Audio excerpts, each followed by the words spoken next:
Hey Ummas, welcome to the Old Umma Club. I'm Joyce. And I'm Sophia. We are two friends in Los Angeles who had so many great coffee chats about our love for Jesus, being Korean in biracial marriages, and having kids mid-career, mid-30s. So we decided to turn it into a podcast.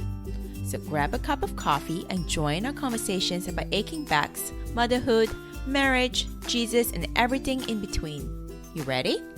하나, 둘, 셋, let's go! Let's go.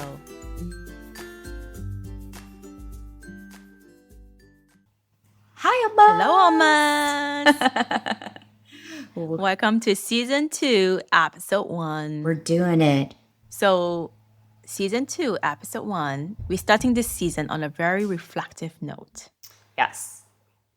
And we're going to be talking about how we have been evolving as a parent, as a wife, as a friend, a human being. Basically, what God is working in our life right now in a way in which we cannot ignore. Yeah, how have we been trying to better ourselves, or what are things that we have been noting in our own lives and multiple different roles that we play, and how are we trying to improve that? Which is like a constant process, right? I think especially as Christians, at least I believe, this may not be resonating for other people, but I believe that because we have the Holy Spirit, we don't get to have the excuse of, that's just who I am. There is chance and opportunity for continual renewal, redemption, improvement. And it's not to always be seen like, I'm going to strive to be a different person and be better, and I'm going to do all the things. But I mean, it's also just say like our previous generations would be like, well, I'm just old, right? Like, no, I don't believe that. I don't believe age is a reason why you get to opt out of changing as a human being. No, life as a Christian is sanctification, period. Mm-hmm. It's constant sanctification. And I think especially as parents, one of the most beautiful but challenging aspect of parenting is that while we are parenting, we're still going through the process of being parented. Mm-hmm. And I was just telling this to Joyce, but I feel like I'm trying to learn how to drive while speeding through a highway. Yeah. And because while you're parenting, God shows you so many spots in your life that needs to be worked on and that you lack to be the parent that you want to be the parent that God wants you to be. And so God is exposing you and reteaching you and instilling you the very values and character of Him while you're trying to do the same thing to your kids. And I think that is the part that is really tough, really, really tough, but also really, really beautiful in the way that God works. Mm-hmm. Yeah, I agree.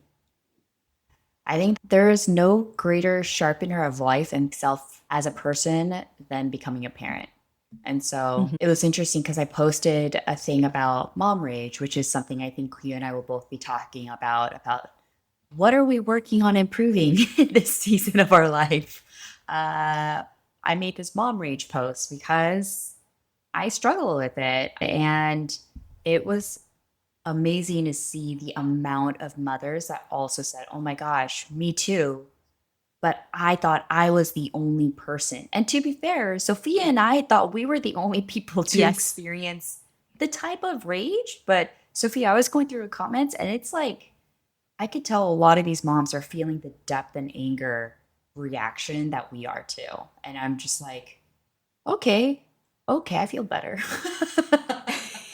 I know, because Joyce and I have been talking about this, about like, are we the only ones with this like Is it out of Korean? control rage? Yeah, is it a Korean? Is it because we're Korean, or is it because we're just total bitches like psychos? I don't know, because it seemed to me like other mothers, every mother get impatient and angry and frustrated with their children, but they will be like kind of snappish, right? They might raise their voice a little bit. And that's David, my husband. He will raise his voice a little bit, but it's like barely yelling. Right. Whereas we're not yelling. We're like unhinged. Yeah. Like completely out of control. It's just like Unhinged. losing it. Yeah.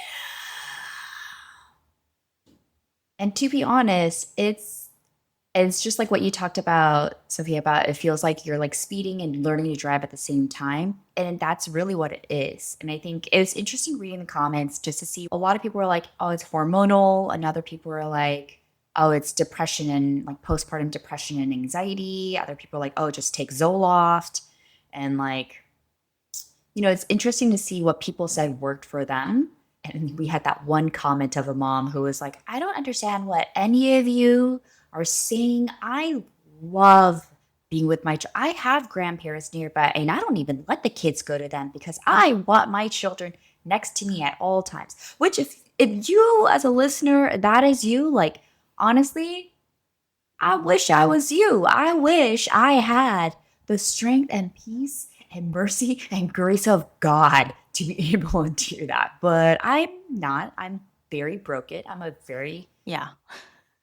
shattered human being that comes from some pretty heavy chains and roots. But like, I think what it really pointed out to me was just like how multifaceted mom rage is and like how Yeah. multifaceted our rage is because it's like we're learning a role to be for our children that we didn't really experience ourselves, right? We are trying our best not to yell in an unhinged way and excuse it and never, and we own up to our own faults and we do a lot of things that I think are different. We're carving a new path in our parenthood, right? And in our own neural pathways. And it's really hard. Yeah, it's going against the grain. Yeah, you're learning something new while you're also trying to provide that for your children in whatever aspect of your mothering it is. And it's extremely hard. And but I know it's also very multifaceted and it's one for deep reflection of like the 50 million things that combine together to result to this peak moment. And then it happens again the next day. I'm like, wow, how did those 50 million things happen all over again in 24 hours? Yeah. I think it's fair to say that for both Joyce and I, our rage issues is something that God is working in us right now. Mm-hmm. And I think it is hard, but what's hard about it is also because it's necessary. Yeah. It is so necessary to work on this and improve ourselves in this and be healed from this. It's not like you have this one irritating person in life whom you can just avoid. These are our kids whom we love with all of our hearts and minds, right? We love them. They are with us. We have been tasked by God with this divine responsibility to raise them. And the way that we feel is so blatantly obvious to us and to everyone around us. Yeah. And the impact on our kids is immediate, right? We see it in the eyes. Like, I have always had temper issues, but the kind of rage, the mom rage that we talk about, didn't come out until my first was about 3. Yeah. And then it was like, whoa, okay, that was a one-time thing. And then it happened again. I'm like, ooh. And then there was one time when David was gone for a work trip in Hawaii for 5 days. And every single day, multiple times a day, I was like just losing it. It got to a point where like Toph started crying and said, I'm scared of you. And that was like completely broke my heart. But not only that, there was a time when he started screaming at his sister in the exact same tone and manner that I do when I blow up. And that was just kind of a real reality hit to me that it's like, okay, this has to stop. This really has to stop. And one of the things that I really struggle with is that I have been trying to stop. It's not like I was like just excusing myself. I knew this is not right behavior. I think every mother knows this is not the right way to treat your children. Right. And we feel like we have no control. And then I'm just speaking for myself. I feel like I have no control. And it's just like that scream bursts out of me before I even know that I'm about to scream. And for me, it feels like it goes from 0 to 10. Like I'm like, okay, come. And then, blah! like a roaring fire from a mouth of a dragon. And I struggled because I prayed about this. I like memorized scripture over this. I journaled about this. And I was like, I just need to be more holy. I just need to like be more filled with the Spirit of God. And then the fruits of the Spirit, like love, kindness, patience, and gentleness, self-control, all of those things will come out naturally, right? Don't I have the Spirit of God in me? But now I feel like all the Spirit is doing is convicting me without the fruits, right? So I think I really struggle of what kind of Christian am I? Like, is prayer enough? Is God enough? Like, don't I know the God who promised to sharpen me and to edify me and to renew me and to restore me? And I hear some of the testimonies or some of the encouraging Instagram posts that I see out there have actually made me feel even more in despair because they constantly talk about self-control and like the Spirit will give you self-control and your patience. No one's born with this like divine patience, but you have to grow it. I'm like, but tell me how? Like, how do I just magically grow this patience? Do I just constantly like meditate on the word patience, self-control, kindness, gentleness? Do I just meditate on it and it will just bloom like a flower? I haven't experienced that. And so I feel like I need like 1, 2, 3 steps. I don't know. I need something. Like just give me a ritual. I know. If only Give me something. if only we could drink a magic potion and we're like, tonight. Or not even that. Like give me like if I just like had to do this and that as a disciplinary action. Yeah. And to retrain my brain and to retrain my character and my personality, I would do it, but I just did not know what to do. And there were some people who were like, all you need is Jesus. You know, I wake up in the middle of the night when my baby needs to nurse, and I realize I don't need more sleep. I need more Jesus. So I open the Bible. I'm like, if I did that, I would be even more of a monster. Sleep deprivation is one of the things that will separate from me and God. Like me and God will have a chasm between each other if I am extremely sleep deprived. Like that's just a basic human need. But yeah, in my brain, I was like, okay, that sounds wonderful.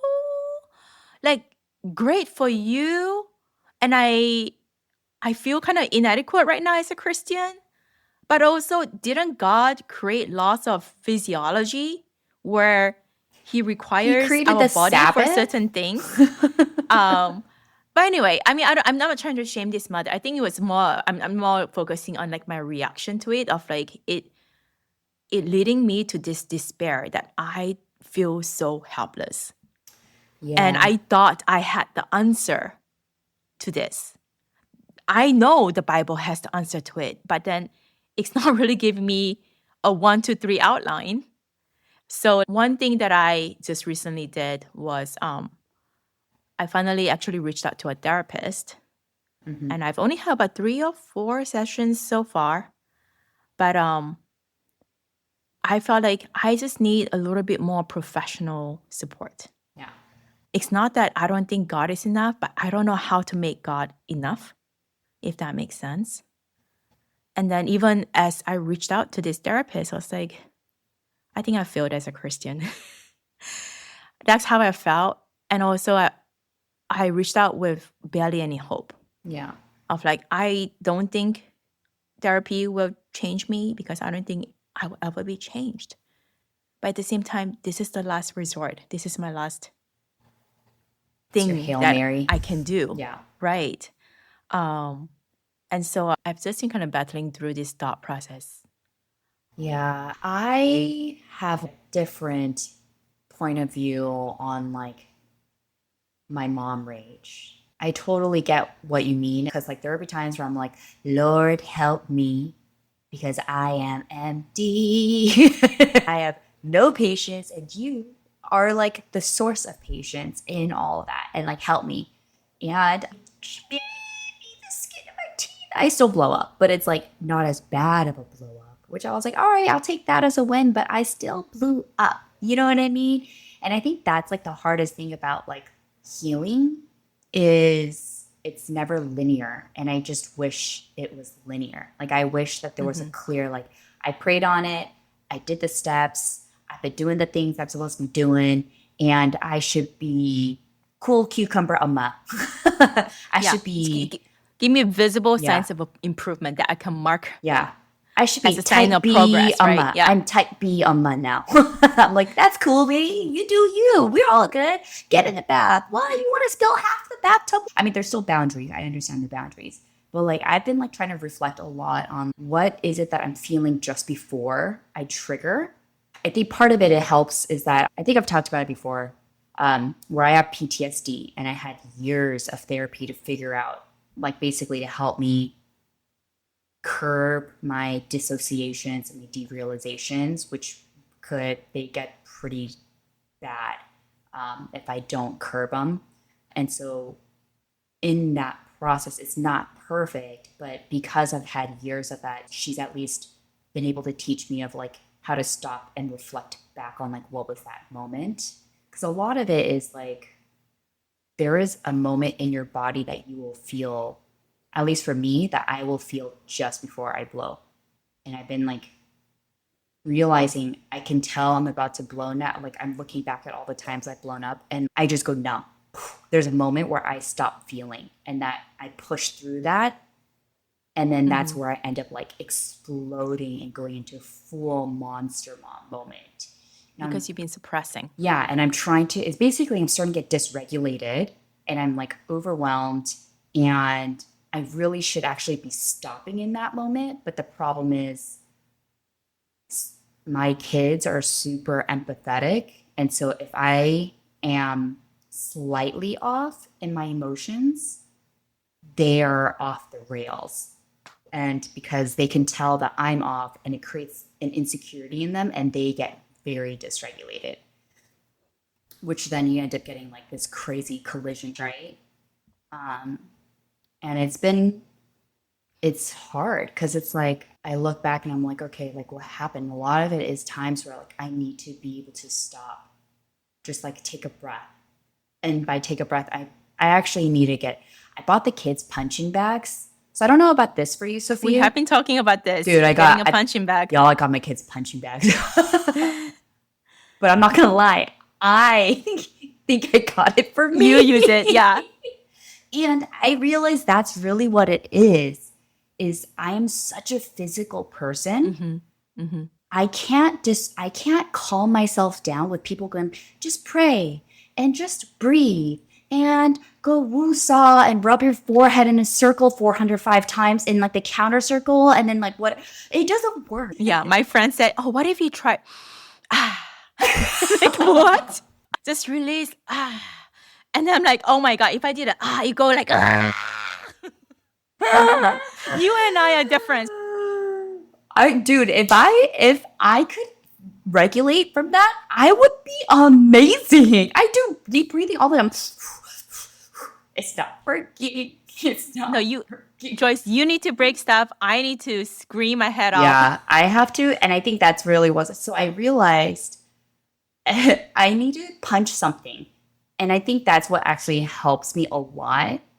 But the problem is, I don't do it, and I allow myself to get really dysregulated. I think especially as parents of like very young kids, getting to step out to like hit something, granted, like you can bring your kids in with it, but it's like, it's not the same. A lot of times it doesn't feel visible because at the time I'm multitasking most of the time, right? You're doing so many different things at once that you can't just put it down and then just go away to punch a bag. Yeah, exactly. Or like suddenly just like go into a room and calm down for a few minutes or something. That's not always realistic. No. And the most recent monster mom like moment for me was I have to like really reflect on him because I was like, this one, I think there was like a paranoia and a fear or like some sort of anxiety for sure, I think was part of it. But I was solo parenting. I had to like put the kids down by myself that night and I was like breastfeeding Owen.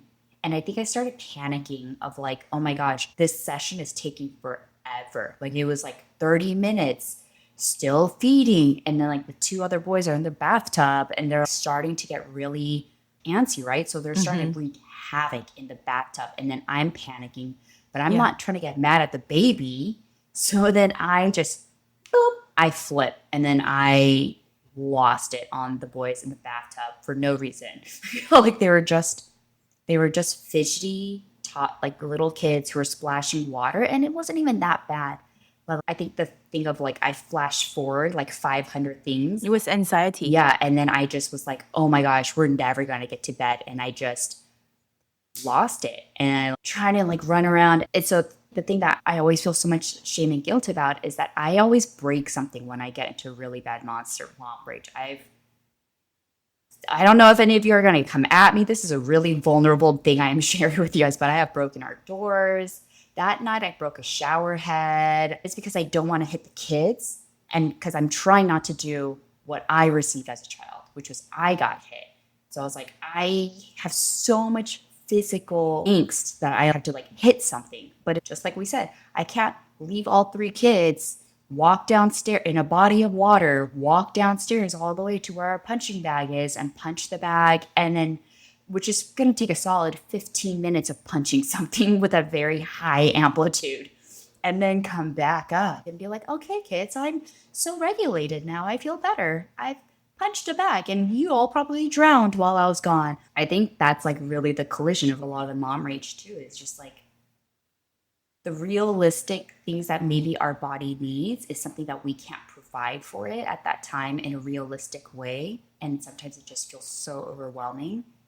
But it's like your body is so much more ahead because the neural pathways and the habit of reaching to that rage moment is so like on point that it moves faster than you even realize what's happening. I feel like my body is like moving towards it 500 steps before I even realize it, and I'm just kind of going with it, and I like can't get my body to stop, and it's so hard. And you know, I ask God, like for me, like when I pray, it's not so much of being like, Lord, give me the fruits of the Spirit. I think I do have the fruits of the Spirit. Therefore, that's why I feel the conviction. I understand what I just did to my children, and I know that's wrong, right? And I have that guidance because I think if we didn't have the fruit of the Spirit, we wouldn't be so sensitive to what we just did to our kids. You know what I mean? We're clearly pursuing the heart of God because we realize that's not the heart of God and that we don't want that for our children. But it's just, we have generational chains that are in our bones that we have to shake and that we have to do the hard work for. And that takes work. And that takes, I think, generations to break as well. But I truly have faith and hope of like the hard work that we're doing now, even though the fruits may seem like they're not coming of our efforts right now. I truly believe that we're going to see it decades from today. That's what I believe. And I think that's what's so hard is like the work that we're doing right now of trying to be better. It's something that we're not going to see immediately. It's like years, next year, 2 years, 5 years, like perhaps as we continually pursue understanding and working through and breaking the chains of this rage, which is so deep. I think it's beyond just hormones and beyond just depression and all that stuff. Like I think it's a much deeper issue.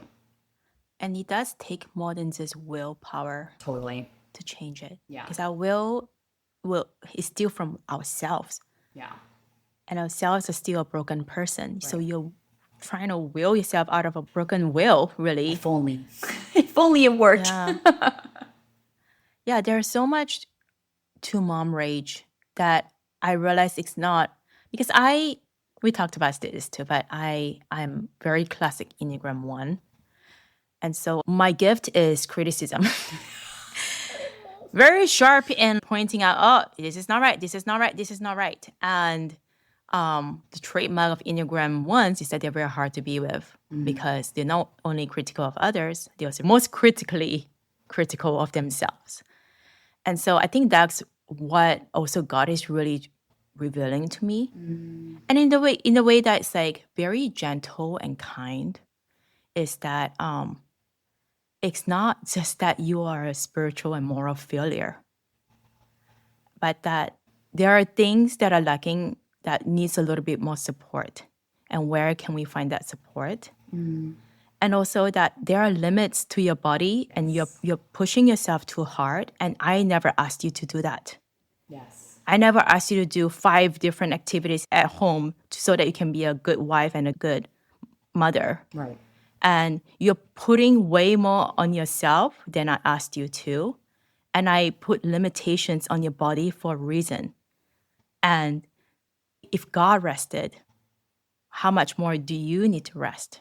I resonated so much with what you said, Joyce, too, because just last week, I definitely overexerted myself physically. And I'm also like pregnant. And So I was like, that I doesn't forget. help. You're getting sucked dry I from mean, inside and think outside. yeah, but when you're pregnant with children, you forget that you're pregnant most of the time. So Yeah. you're like, Yep. why am I so tired when I'm doing the same exact thing like a few months before? You're like, why can't I lift But up this Costco box the same? And you're like, oh, that's why. yeah, but the tiredness just really hit, and it was like compounded physical exhaustion. Yeah. And then last week, there were several days when I had to solo parent. And on Monday, I had a solo parent, and I was like, I did way too much that day. I barely had time to sit down, and like my back was feeling it. My back was in pain, and I had a massive canker sore. I was like just in physical discomfort. And then I was looking into a night of where I had to do everything alone after the whole day of doing everything alone. Yeah. And then we had just come back from Trader Joe's. I was unpacking, and I was like, oh, I need to make dinner for my kids. And I was like cooking dinner, and then I gave it to them, and I didn't even have time to eat myself. I was just like continuing to unload the groceries and clean up while the kids were eating. And then I walk up to them, and I see Toph had mashed his entire dinner with both hands. And didn't even take a single bite, just mashed into this disgusting goop. And he's like, can I have a special treat? Guess what? I did not lose it. I wanted to scream, but I was like, well, I'm in therapy now. I am a new person. So I'm like, I will not scream. But I definitely just like probably gave him the most disgusted look. But then I was like, and I walked out of the room. Because I need to calm down. I walked out of the room. But you know what? My little boy has 2 legs. And he can climb it up and down that chair easy. Yep. Yeah, he like burst into tears, even though I didn't even scream at him because he knew I was upset at him. He screams, crying, following me to my room. I walk away. He walks with me all around the house, screaming, whining, wanting to be held. And I had to like snatch my hand away because I could not handle being touched. And then my second one, who is 19 months, so you know that tantrums stage is coming, and so she was like screaming. Both kids were screaming, and I was like physically trying so hard not to scream that I just burst into tears. And that was a moment when I realized I can't just like control my screaming because I do actually physically need some sort of a release. But that's what he said. You can't just manage. And by the time that trigger comes, it's no longer even about that trigger. That trigger is just the last straw. It's like a progressive overload of like everything, overstimulation, over everything. It is definitely multifaceted. And I know God is a very practical God as well. And the way he made our bodies, just the biology of it, the physiological part and all of that, there is a reason why he put those things in place. There are principles, natural laws that a lot of times we go against for whatever reason and think that we should be okay. Yeah. And I think there is wisdom in like taking a step back and look at how God created our bodies and how God even created our nervous systems and our personalities and be working with that instead of working against that. And then my thing that I always do is that when I blow up, I just want to crawl into a cave and hide from shame. And I don't even really want to repair. And I do, but it's hard for me because I don't even want to mention that thing that I just did because then I have to talk about it. And then it becomes even more exposed when I already feel so exposed and raw. Yeah. Just intense guilt and shame. And well, just yesterday, this is pretty fresh. Just yesterday, I probably had one of the worst blow-ups at Tove. in the history of my motherhood. And it was like, it was completely unhinged. And it wasn't even, it was nothing horrendous that happened. It was a Sunday. We came back from church. And then while Uri takes a nap, that's usually when I get to work out. And then David watches Tove. And then I was working at mid-workout. Tove comes in. And I was watching a YouTube channel on motherhood, quite ironically. You need to stop watching these YouTube channels. They're doing you dirty, I feel like. Actually, there are pros and cons to it. I have received benefits and I have not. It's a mixed bag. I mean, it's like a background noise to me, but this one I was actually interested in listening. Yeah. And a Tove comes in, he wants to watch this like Korean cooking show on YouTube. That sometimes when I'm working out with him, I let him, the both of us watch. And then I was like, no, dude, this is my quiet time. Like, please, let me have this moment. Can you go out? And later, maybe like 20 minutes later, you can watch it. Fair. And at that time, I was doing bridges. So I was lying down. He grabs the remote control, gets an inch into my face and screaming at me, spit, drool, like all landing all over my face. And he's like, no, I want to. Like he starts screaming that he wants to do it right now. 지금. And then I completely lost it. It was one of my worst episodes. Yeah. Where I was like, just uncontrollable rage.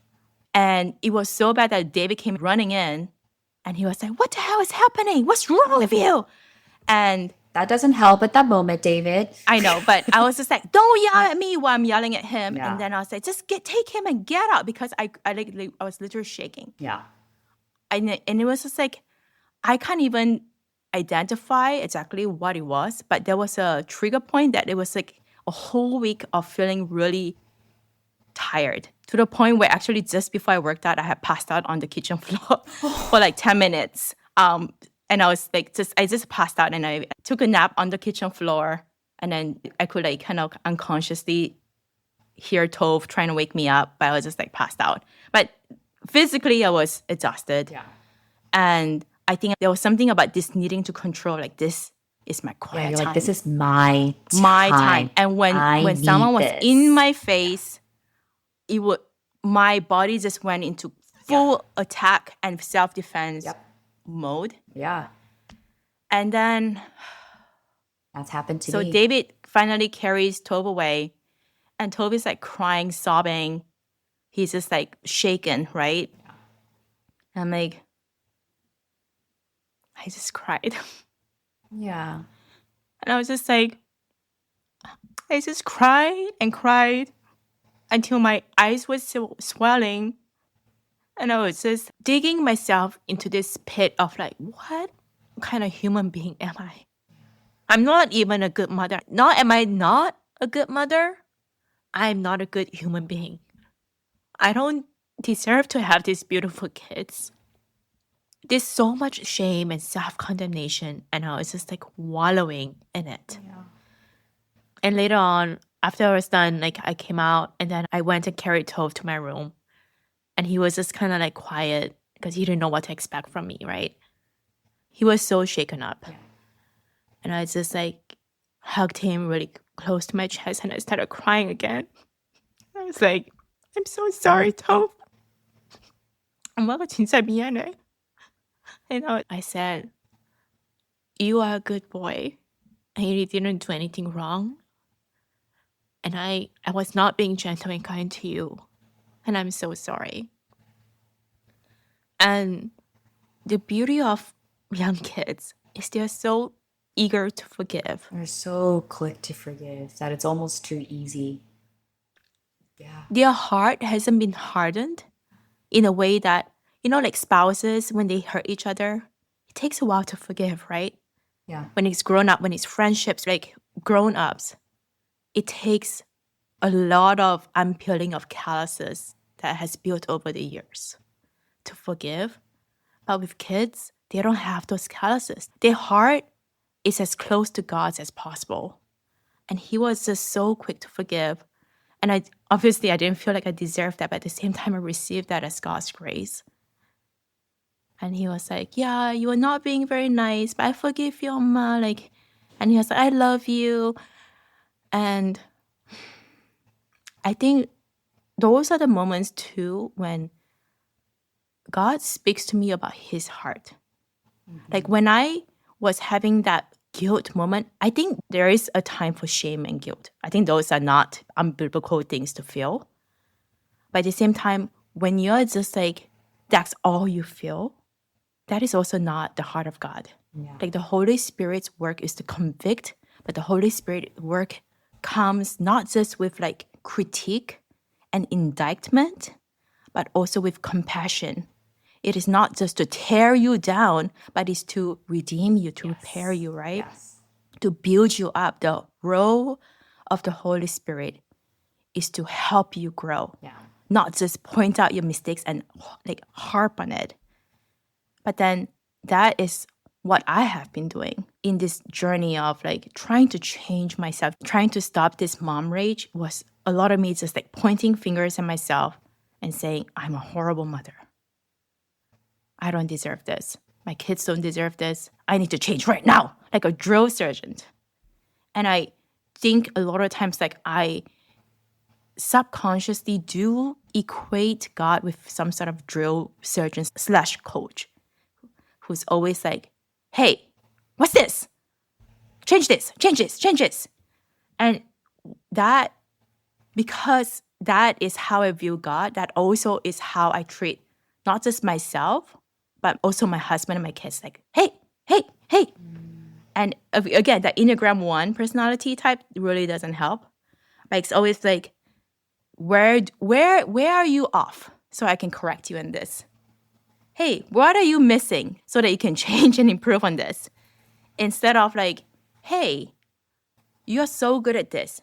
And then gently challenge of like, tell me more about this part. Why? How can we help you grow in this? How can we help you change in this? There's like a graciousness in the way that God deals with us that I don't always see because I'm not willing to see it. Because sometimes I feel like if I don't have a drill sergeant in my head, then I won't be punished enough or I won't be afraid enough or like convicted enough or feel the urgency enough to change. But what I realized is that that kind of condemning, finger pointing, critiquing posture only makes me want to hide and withdraw from God, withdraw from my family, withdraw from myself. And I try to like just like block it out, like just numb it so that I don't feel the shame. When God's work is very gentle, he exposes and then he covers you, right? And this week too, because I have that canker sore that I still have, it's still ginormous. I mean, it's and it's not, ginormous. There's no way it Yeah. heals in 1 week. it is, oh, it's so painful. But anyway, I showed Tove because he had hurt himself too. So I was like, look, I hurt too. And we can go through this together kind of thing. And he was like, oh, that's so big. Oh my goodness, what happened? And he was like, don't worry, Amma. I will pray for you. And God will heal you. He will put new skin over your hurt. This is verbatim what he said. And I was like, wow. This is exactly what God does. Like, he doesn't just like poke and prod at my canker sore when it's already raw and hurting and vulnerable and just like a blubbering flash. He points it out. Hey, that must hurt. Let me put new skin over you. And that is the heart of God, right? Yeah. And this is the thing about parenting that I keep realizing over and over. And I say realize because I always forget and then I have to rediscover over and over. Is that the whole journey of parenthood is getting closer and closer to the heart of God.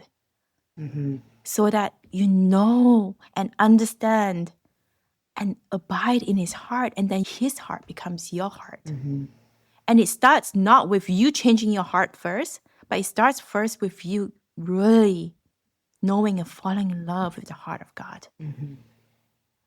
I think this week has been like an emotional and spiritual whirlwind for me. And that's kind of really something like that I'm still reflecting on. But I am so thankful that even our mistakes and our brokenness, even when we sin and when we blow up and when we fail, God redeems those moments, right? Even with the way that we are able to repair with a child. And that moment of repairing with Tove was really beautiful. Not that it's going to be an excuse for me to blow up again, but that moment was profound and beautiful to me. Yeah. And I know that it's something that he will also remember, because there were a few times I remember in my childhood, even from when I was really young, there were a few times when my parents had a blow up with me.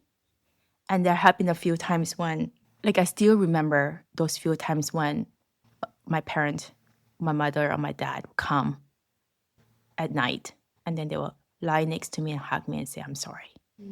And I don't even remember what it was that they blew up at me for, but there were those repair moments that I still cherish to this day. Yeah.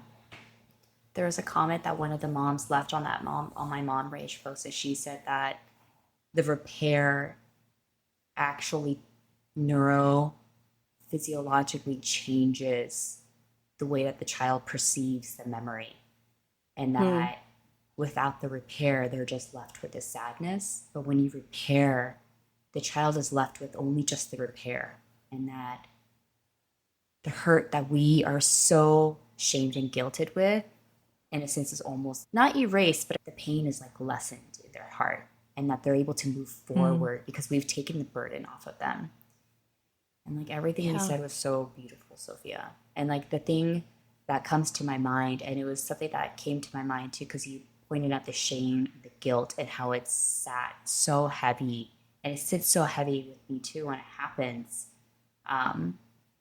Is that it was so obvious to me that a lot of the moms too that are experiencing this mom rage, that they sit in that shame and guilt. And as I was reading through that and I was like listening to you talk, all I could hear and all I could see is that, like you said, it's not the heart of God, that I truly felt like it was the work of Satan, because it's the relationship of a mother to child is one that is reflective of God to us, right? Like marriage is a reflection of Christ and the church. Like everything that we have in our family unit is holy and sacred. Yeah. And what better way to break that bond than to shame and guilt and isolate and silo the mother who is going to raise that child into a beautiful human being, right? And I think that is like the one thing that can like create such a large chasm, not only between us and God, but between us and our child. Because then we're sitting with this guilt of like, you're never going to be able to forgive me for the things I have done to you. But we don't know. And I'm not gonna ask them, do you remember? You said you forgive me, so we are moving on. We are never bringing I'm not going to remind you. and remind you of the trauma I have inflicted. Can't wait until you bring it up. But we sit with that, and like I sit with it, and I'm like replaying everything I have done, and I'm like, oh my God, I have ruined my child. And I feel like sometimes it could create such great despair that it could then break the bond and the ability of the mother to be the best mother that God has created us to be. And I feel like that is truly one of the missions of like sin, is to break any representation of what God brings to this world. And it's not true. For sure. And sometimes this is how cunning Satan is too, though, because he doesn't do it in a way that is so obvious. Right. He actually uses the word of God and weaponizes it against you. So it sounds like spiritual holy talk, Right. or like it sounds like it's from the mouth of God. Right. But it's actually twisted in a way to sink you deeper away from God. Yeah. Yeah. And I mean, this is not a lesson that I'm only learning in motherhood. I'm also learning this still in my marriage. And I should add, after David yelled at me and then he took Tove away, And then later on, after I had made out with Tove and we were sitting side by side and I was helping him draw a fire truck. And then David comes in and he's like, "Are you feeling better now? We're just having a moment. Can I give you a hug?" And I was like, oh, I burst into tears all over again. And I was like, I think I'm just tired. I'm just tired. And he was like, yeah, I know we have those moments. And I was like, actually, he had never before said those things to me before. Spirit. And I was like, oh, you're learning too. You're evolving too. Because before he would kind of like double down on me. But I think he learned too. He learned to understand me and he learned to love me well in those moments. And honestly, the way he first reacted, I probably would have reacted the same way. If someone was screaming at my child, I would be like full mama mode, mama bear mode, right? So I understood why he reacted first the way he did. But then the way that he came with such graciousness, I was just like, oh, I don't deserve you. Because just a few days before, we had a whole conflict where, again, my Enneagram 1 popped up where we were just like, we haven't talked for days because he was busy, I was solo parenting, and then we finally had this one moment to go on a family walk together. And he mentioned something that I felt was kind of arrogant. So like honed in on that like a snake. Oh, I remember this. I was like, viper moment, clutch. Just clutching onto his ankles and be like, well, you shall not have this moment. I shall not be proud. Where is your humility? And he was like, the same thing that I do to myself, I'm doing to my husband, of like that spiritual indictment, that like moralizing of like, what? Like, forget all the good things you have. Let me just zero in on this one flaw that I detect because it could be something bigger and you have pride issues. And then okay, it wasn't as bad as I'm dramatizing it a little, but there was a part of it. There's a grain of truth there. However, so after I was like kind of like full like sermonizing mode, he just completely shut down and withdrew, and then we like didn't talk to each other.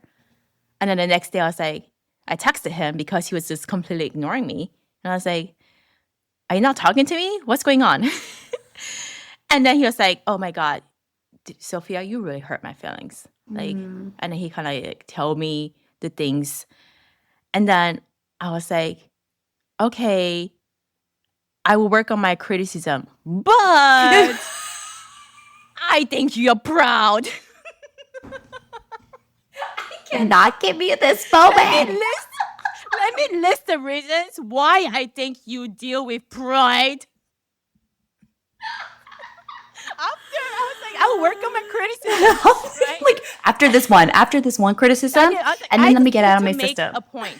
But to me at that time, it felt like I was doing the right thing because as a wife, I'm called to edify you. Knives sharpening knives. Yes, exactly. Iron sharpens iron, right? Except what happens when one iron is way sharper than the other, and all you're doing is not sharpening it but cutting it, right? And I think that was what I was doing. I was cutting, but truly though, at that time I was like, I'm doing the right thing. Like, why? And for me in my mind, I was like, I'm always self-reflecting. And I'm always like pointing out my sins. You're not even accepting it when I call you out. Like, there is your pride. But then the irony was that I was doing a prideful thing. I was actually acting out of pride because I was like, I'm spiritually more discerning than you. I notice your pride when you don't, when you're blind to. Let me point out and correct you. And also make a judgment on your character. Yeah. And I had to have a moment of just like really sitting and thinking, reflecting. And then God was like, do you really know the contents of his heart? God's like, let's play this back. Yeah, exactly. Did I call you to like indict him and make character assessments on him? And again, like going back to like, yes, as a wife, I should support him in his growth, right? And there are times when you do need to gently challenge, But that wasn't really what I was doing. I was tearing him down We're coming in instead hot. of building him up. Yeah, Right? I get that completely. Instead of doing it in a like Ephesians 4:15 says, like, speak truth in love and let us grow in every way, like to those who are in Jesus Christ, or something to that nature. Anyway, speak truth in love. But I was like, I am very good at speaking truth, but not really with grace and love. But then because I feel like I'm speaking truth, then I'm it like, must be I'm gracious right. and loving. This is gracious Yes. and loving. Yes. And that the thing, here's the part where I miss the heart of God. Yes, God is truth. God loves truth and God speaks the truth, but always from a place of love. And if I'm really going to do a very serious introspection on my heart at that time when I was criticizing David, it wasn't from a place of love. It was definitely from a place of judgment. And so while I was trying to make him humble, I needed to take a step back and be humbled myself. So, yeah, in a nutshell, this is what God is working on me. I feel so exposed. It was beautiful. It is all beautiful, Sophia. I know. I think it's hard in marriage and parent motherhood. Like, we wouldn't be better people without it, right? But it's the most painful kind of cutting it, painful kind of change I feel like we could have it because it's like a mirror and a self-reflection. Yeah. It is mirror that is 10 times I magnified. know it's a really bad dermatology mirror where they like go in on your pores and you're like, you don't need to see everything. You don't need to be that close to my face. Thank you very much. No, thank you. No, thank you. Yeah, when I had that huge like blow up with that recent mom rage moment with like the boys, Kian said, I lost verbatim. He's like, yeah, you lost the privilege to give me entire bath time from now on. And I was like, dang. Because I tell him all, I was like, you lost the privilege to do. So he like turned it back on me and he's like, you've lost the privilege to give me entire bath time from now on. I love that he used the word privilege. It's not even like the burden, the chore. You lost your privileges. You don't get to bathe me. And then I was like, well, okay, well then who's going to give you bath when like Appa's gone? He's like, we'll figure it out. Oh my goodness, like, this kid, dang. they really hold us accountable. I did it so bad that he was like, he didn't even want me to do that. And then I asked, I was like, well, do you think we could try again next time and I can try to learn to be better? And he's like, okay, just one time. And I was like, dang. Wow, one time, not 3 times. I know, the kid is not 7 times, 7 times. Strict. He gives me sharp parameters, boundaries. I know, it's hard. It's hard. That's all I can say. Like being a mom is hard. Being a wife is hard. Being a mom and wife at the same time is really hard. I'm just so glad that we know Jesus. Honestly, I can't imagine doing this without him. No, like without having any hope. It would be despair. Like I feel like I would be filled with despair. And I think it's the struggle I think that also plays into my mom rage is that so I'm an Enneagram 3 and this desire for success is like a drive force in mine, right? Or a feel of failure, right? And that's the thing that I really struggle with is like I should be able to do this and I should be that mom and I should pursue these things so that I can look like I am this kind of mom, but I really am not.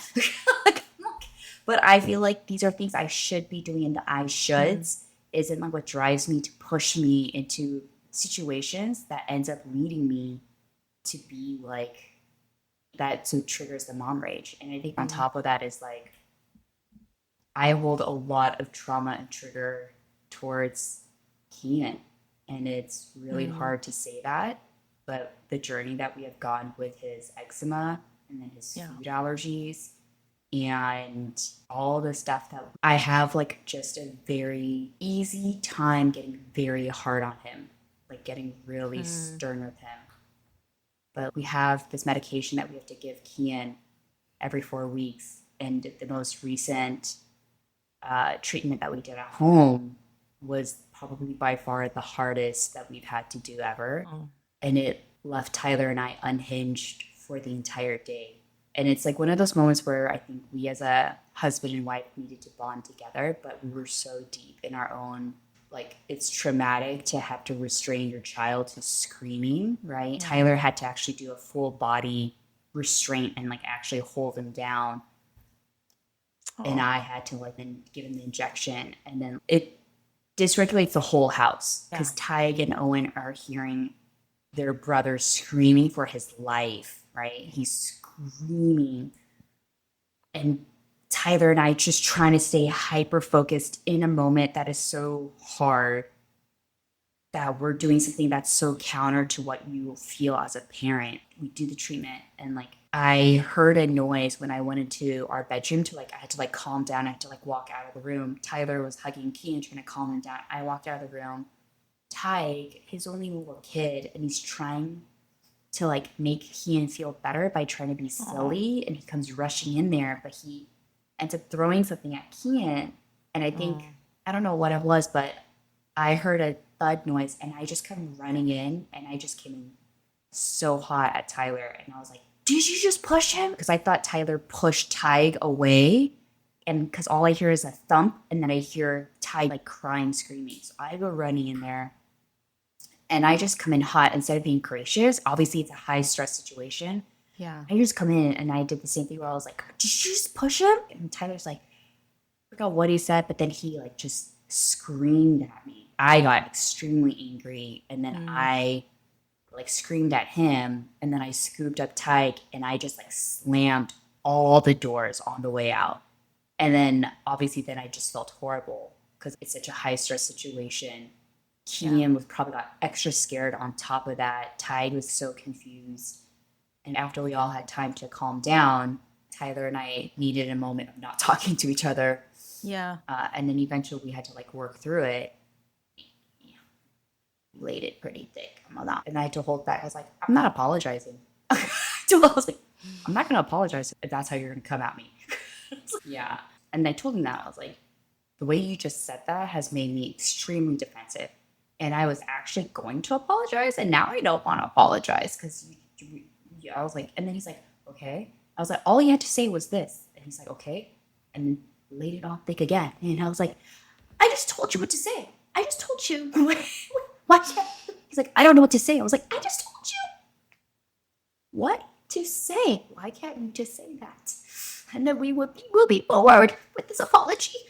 But Because you probably didn't feel authentic to him at that moment. It sounded like you guys probably needed a little bit more time of cool off and processing. I think the problem, like the hardest thing that like Tyler and I we struggle with is just like sometimes because of all the things we have playing in our home between like Kian and like a lot of other stuff that we have and like just a lot of medical things, we get lost and we end up fighting with each other instead of like staying on that team. And I think that's really hard. It just reminds me, that's what I thought of when David came back and he like came and checked in on you and he was so gracious. I will still remember that time when I like lost it on kids. And I wrote to Tyler and I said, I broke the door. And he's like, we can fix it. And I was like, I didn't realize, but I actually really needed that response. It's fixable. He's like, yeah. And so are you. I wish it was easy to fix. Yeah. I don't know. Like, I think I don't know. I don't know how it feels for you, but I feel like this season in particular has just been like a really interesting season. And it's been one of a lot of self-reflection and just processing. And I think maybe just knowing that this is my final child, question mark, but like just I think it puts me in a mindset of like, okay, this is my last child, so I don't have the excuse of like, oh, I'm pregnant or I'm post. You know what I mean? I'm like, who am I trying to really be? And that's been a really hard wrestle. And I'm like, I'm not trying to be this monster mom, but it seems to be that this is the person I keep defaulting to, and that's not the person I want to default into. Yeah.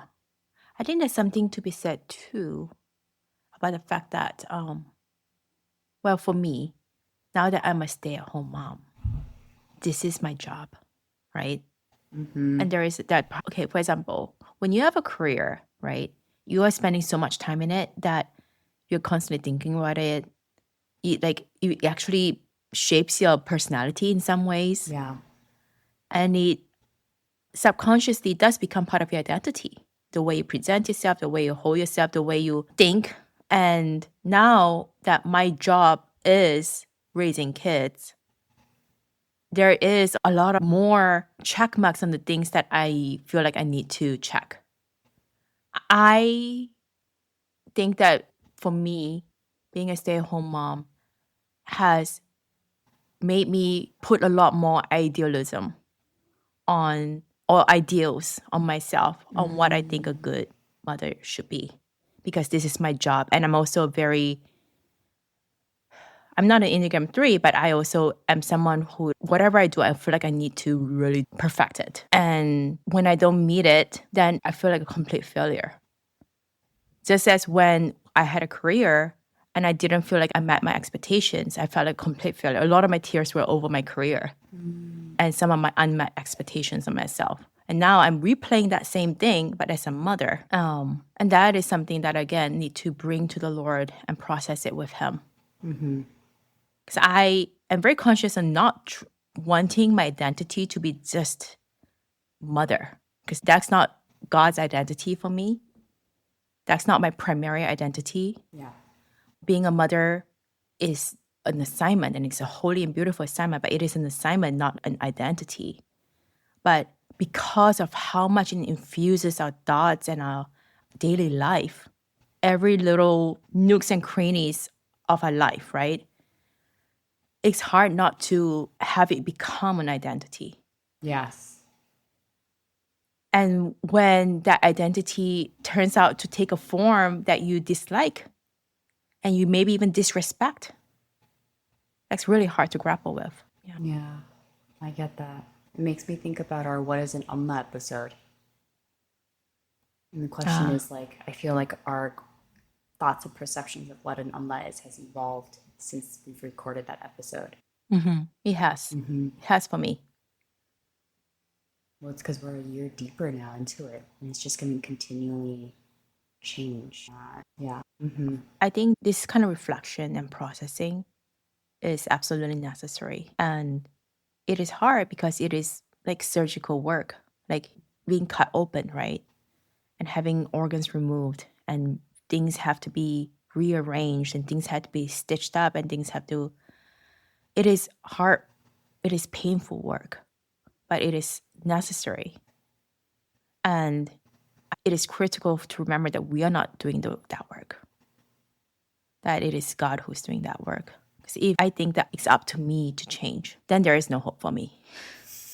There really isn't. I feel like the only prayer that I tend to say throughout the day, not the only prayer, but a prayer that I tend to say throughout the day is just that, just as I also pray that the boys would become the boys that they were meant to be, that God had designed them to be, that I would also turn into the mother that He has meant for me to be, and for me to continually pursue the things that He has meant for me to be pursuing.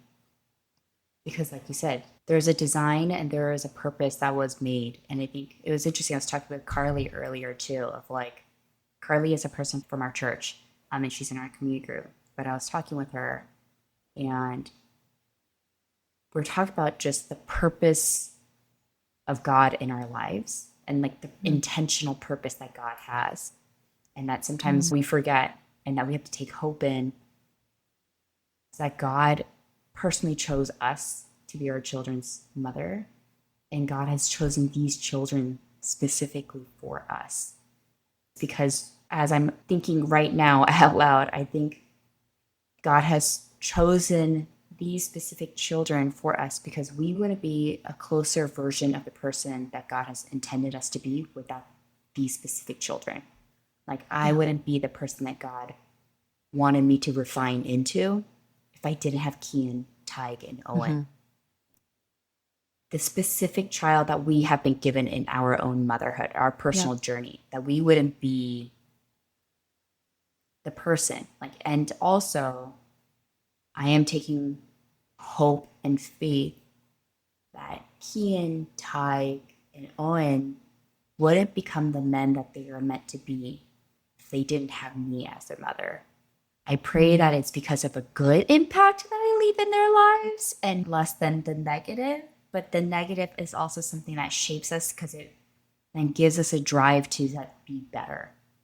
And that when they become parents, they're going to be like, this was great, this wasn't, and I'm going to be better in this way. And then it gives them a further drive. And I also pray and hope that my kids see that I am always trying to be better for the sake of them. Yeah. And also that they can really see us being on our hands and knees in front of God and relying on God. And always is ultimately pointing them to God. Because ultimately, we are just a temporary earthly parent. God is their eternal Father. And we are meant to be earthly representatives of God, but we will always not do the whole job. Right. We will never be able to express Him to His fullness. Right. And ultimately, our job is to be that bridge between Him and them, so that they get to know the perfect Father through a very imperfect mother. Yeah. It reminds me of something that Jacqueline Perry had said in another podcast. It was Don't Mom Alone. And they asked her, like, how do you deal with like mom guilt and all that? And this is classic Jackie Perry, but she's like, I don't have that. And she's like, what? And this is what she said that I was like, oh, it's so easy for me to forget. She's like, it is not my job to make my child whole.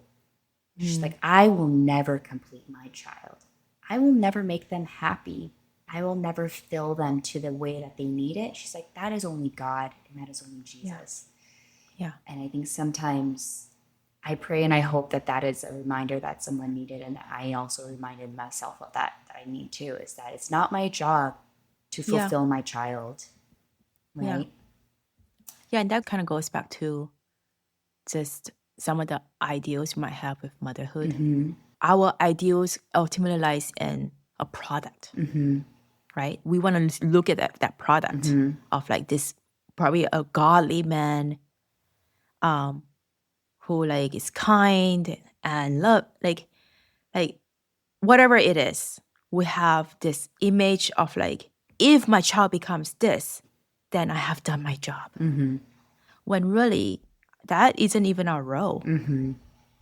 Our role is really just to guide, but we can never put that on ourselves to be able to form this finished product. That is the work of God. I think that we can like end on is the hope, right? And I think the prayer that Tove had for you over your canker sore, so beautiful, so simple. And I think that prayer, when I hear it, I'm like, wow, like he's okay and he's doing great. Like he truly is still at the end of the day connected to the heart of God. And he still has that understanding, because who they become is going to be highly dependent on how they are connected to God, right? And I think hearing that prayer, I'm like, you're doing a great job. I know it feels so crappy and it feels so hard at times and it feels so heavy. And that even though the struggle with mom rage is so real, like hearing Tove and knowing the boy that he is too, like you're doing a phenomenal job. Oh, thank you, Joyce. And like Kian, he recently, I think I mentioned it, I had a miscarriage just before I got pregnant with Owen. And Kian is very aware of the miscarriage, and he had a dream that it was a sister, and I had a dream that it was a sister. And so we're both very firm that it was a girl, and that we had named her Aoife. And the other day he was talking to Ty about Aoife, and he was just, I don't even know where it came out of, but he was just like, Ty, do you miss Aoife? Do you think about her? It's like, because I really miss her. And I was like, oh, crap, not today. I was like, not today, Lord, not today. He's like, oh, I really miss her. And he's like, Amma, I can't wait until I die and go to heaven because I'm going to get to meet Aoife. Oh. Like, oh, why are you doing this to me? He's He's like, I bet she's going to crawl straight into my arms and she's going to jump into my arms and I get to hold her and hug her. He's like, Mama, when you die, you're going to have 4 kids in heaven. Yeah. And I was just like, even though he was killing me inside, I was just dying. Did I have unhingedness later on? Yes, because I had so much grief like just coming out of my heart. But that conversation also gave me hope into the character of Kian, that despite so many of my own failures as a mom, that even death isn't scary to him right now.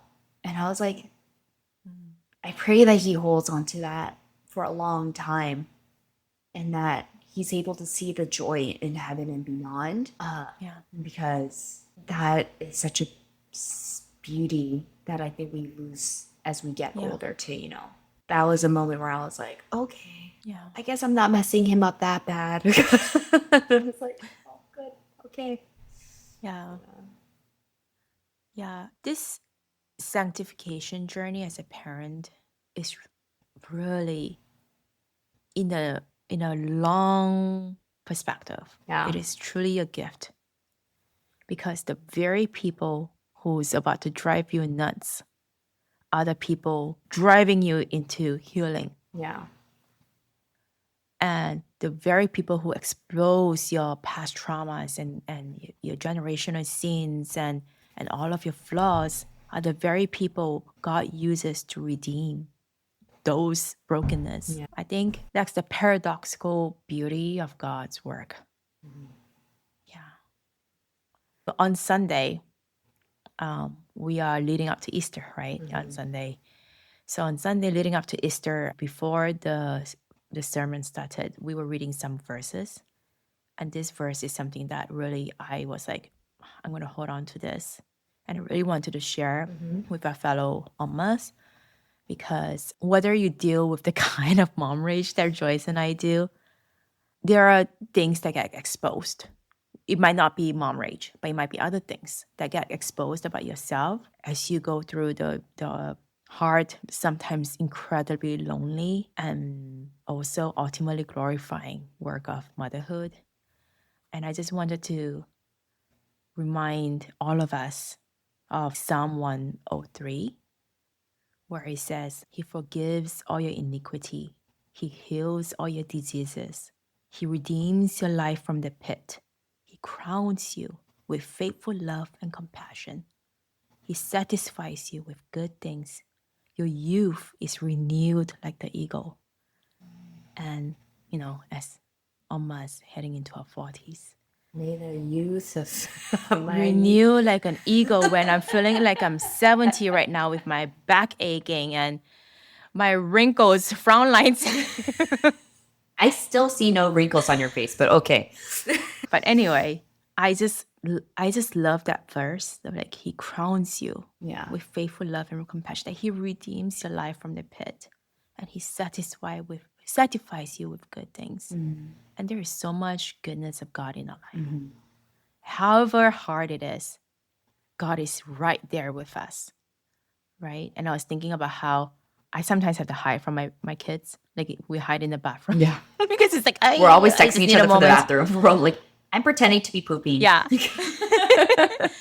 But God never hides His face from us. Yeah. He's so always eager to turn towards us, right? With His hesed, with His loving kindness and mercy. So that is the journey of parenthood, getting closer and closer to God's heart so that we can reflect His heart to the ones we love. I think this is a good place to end with a prayer. Okay. Yeah. God, you are so good. And we are so broken. And being a mom, being an Umma, is an even greater reminder of how broken we are and how much we need you in our lives. God, we thank you that you have given us the gift of being a mother, of being an Umma, because God, we wouldn't be able to grow as humans without this gift. However, with this gift comes our own limited human strength. And I just pray that, Lord, that every Umma who is listening in our own weakness, I pray that they feel encouraged in knowing that you have the strength beyond us, Father God. And that I pray that we lift the burdens off of our own shoulders, that we lift the burden off of our own heavy, heavy bodies, to be reminded of that, God, you are ultimately doing the work in our children's lives. And that it is our job to simply turn our children over to you. That even in our own brokenness, in the fears of the traumas that we are inflicting onto our children, that God, that you are still a good and redeeming God, and that, Lord, that you are able to redeem our children and redeem them into the humans that you have called them to be. Lord, I pray that we are reminded of our roles in our children's lives, which is not to shape and create them or to mold them and to be the potter, but God, that we are just to walk alongside them, and that we have a great responsibility in reminding our children who you are and where you stand in their lives. And I just pray that every Umma that listens to this episode, I pray that they feel a little bit more encouraged, feel a little less alone, and just know that, God, that we are all in it together. Thank you for being so faithful in our lives. Thank you for being so present in this episode, Lord. In your name we pray. Amen. Amen. Thank you for listening, and thank you for, walking this journey with us, listening to us. I hope you guys found something that you can relate to. I really do hope that you find some sort of comfort and encouragement through our very vulnerable exposure of what we have been struggling with and what God is working us on. Bye, Ummas. Bye. Thank you so much for listening. If you've been liking our episodes, please follow, like, subscribe, or leave us a review on Apple Podcasts or Spotify, wherever you listen to podcasts. We'd love to connect with you and hear your thoughts and feedback. You can find us on Instagram at The Old Umma Club, or reach out to us at theoldummaclub@gmail.com. Gotta give a big thank you to Kevin MacLeod for our music. Until next time, Ummas, may the Lord bless you and keep you sane, hydrated, and fulfilled the way only He can.